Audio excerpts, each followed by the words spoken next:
Our death rituals, like all things American, are unique to the culture, but they share connective tissue with the far corners of the globe dating to antiquity.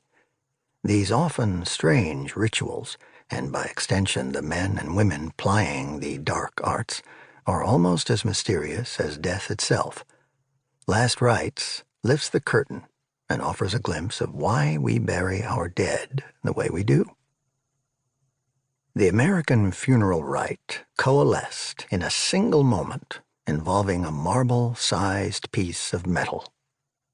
Ever since the first permanent settlement was established at Jamestown, the American death rite was a simple, austere event, borrowing heavily from English burial traditions.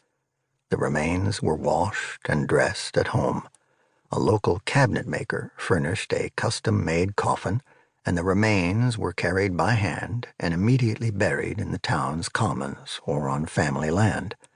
The family and townsfolk gathered for the repast, and the funeral service was delivered after the burial. Overnight, the tectonic plates shifted. A 17-gram lump of Britannia metal, about the weight of a AAA battery, forever altered the American funeral experience. At least once John Wilkes Booth loaded it into his Derringer and fired it into President Lincoln's head. Lincoln's death was merely the catalyst for brewing changes coming on the heels of the Civil War's turmoil. A nation was in intense mourning, grieving its 650,000 dead sons. But there were other external pressures being put on the old funeral traditions.